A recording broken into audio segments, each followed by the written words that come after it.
the transition time from high school to adult life can be really scary and exciting, all wrapped into one.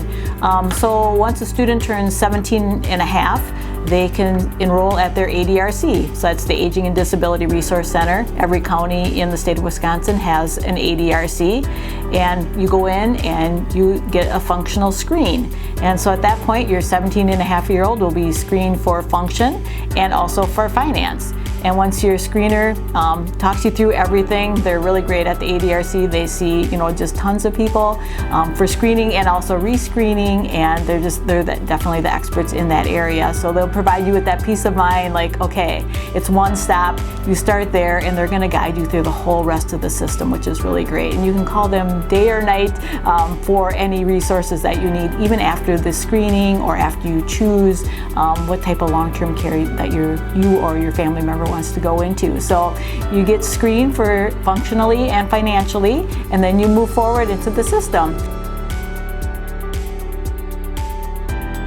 So if you're deemed to be eligible for long-term care, meaning care that's going to follow you now for the rest of your life, you get to choose between family care in Brown County, which right now is Lakeland and Care, Wisconsin, or IRIS. Family care, you are set up with a care team. So a care team for a typical person is going to be a case manager and a nurse. So many of the people that we work with have those type of needs, that they need help setting up a plan for after high school. What are they going to do? What kind of supports is the person going to need in the home? What type of supports are people going to need out in their community? And then also that nursing component. A lot of our clients are on a lot of medications or see specialists and see doctors.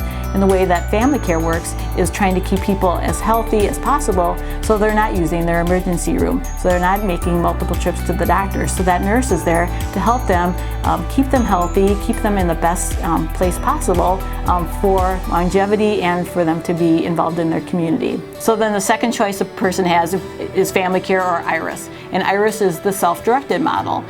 So you get a consultant who helps you navigate the system as far as what's available kind of in your area, but you act as your own care manager and your own hiring agent. You do have a fiscal agent that can help you with, pay the bills, but you're contracting with your next door neighbor, or you're contracting with a home health agency, or CP, or whomever is going to provide your services, but you have total control over that.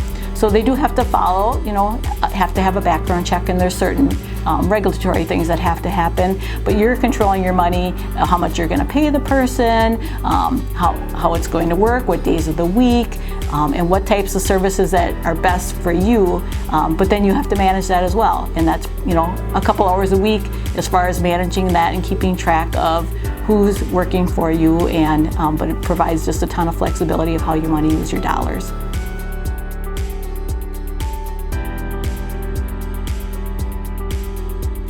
I mean, there are many different options out there, starting from, if we're looking at adult daycares, a lot more, those are not as, group-based, more individualistic, more,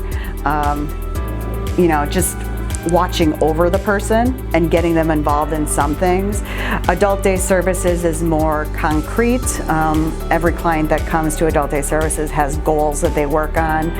We have classes that we work on specific carryover from OT and PT, and working on those types of things. We have DVR, where sets people up in the community at different locations, and possibly they have somebody working with them.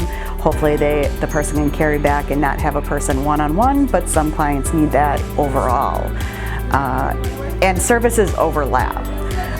We have clients that might have DVR or be working in the environment 2 days a week, but they cannot handle a 40-hour-a-week job. So on other days, they're still working on those social skills in an adult day service setting, still learning, still working on some exercise-based things, some communication, and that carries through over to work.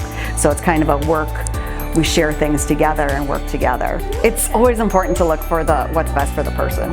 So if you have an individual that really needs, structure, communication, you're looking at an environment that really helps them succeed, you really have to look for your specific person.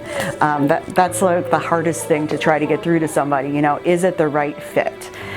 Some people that are on the spectrum might have behavior issues, so that might be the first thing that they look for, something to really help structure those behaviors and help that person with those behaviors. Some people might need more socialization, so work on more of those relationship cues. Then looking at a group environment that's working on those types of skills. So you really have to look at the person as to what they really need. Maybe they need more sensory-based equipment or sensory-based stimulation. So you're looking for environments that might have more music therapy, might have that sensory integration, might do some deep pressure and some occupational therapy feedback and stuff like that. So you're really looking for what qualities your child has and kind of building upon that as to what you're looking for out there in the community.